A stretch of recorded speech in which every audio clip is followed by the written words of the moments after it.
Hi, my name is Ryan Stone. Today we'll be talking about Cesar Lombroso and trait theories. So, Cesar Lombroso was a criminologist in the, I think, 1860s and 70s from Italy. Cesar Lombroso wrote a book called The Criminal Man, explaining why people commit crimes, and they commit crimes because they're physical and mental abnormalities.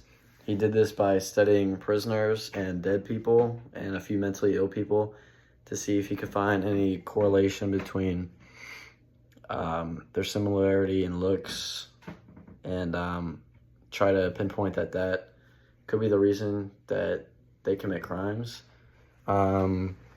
His physical characteristics and atavistic, I think it's called. Yeah, that's what it's called in Italian. That he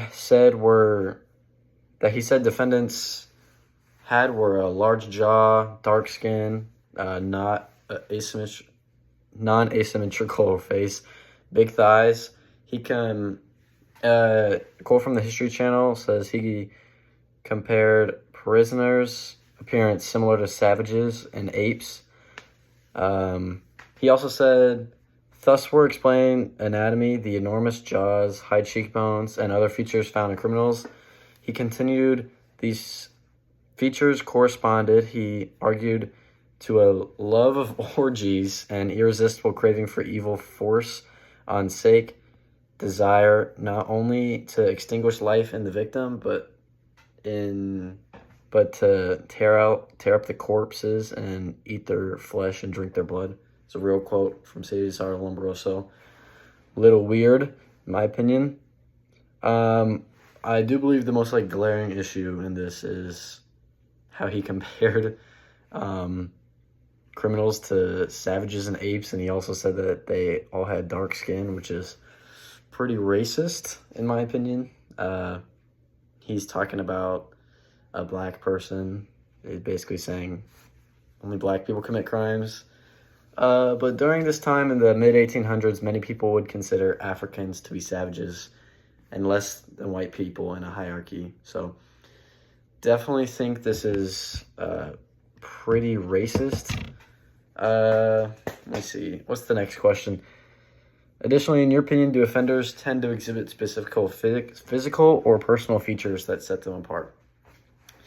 Well, one more thing to add about Cesar Lombroso is that he really changed criminology and what people believe, because in the Enlightenment period, and especially English criminologists during the Enlightenment period, they believed that criminals had free will and they committed crimes based on their own wanting or desire, and they had a pro-con list. It's rational choice theory, I believe. So the question, Lombroso, he really changed criminology and said that people can't control that they're criminals. It's based on how they look or stuff like that. I don't believe that it has anything to do with being a criminal.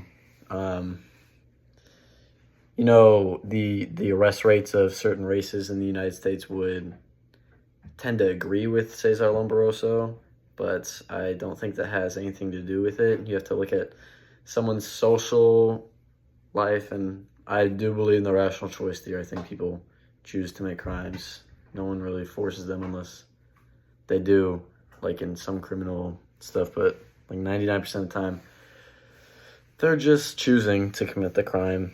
It could be many things that affect this, like their economic status, their social status, and stuff like that. So, thank you for listening to my video.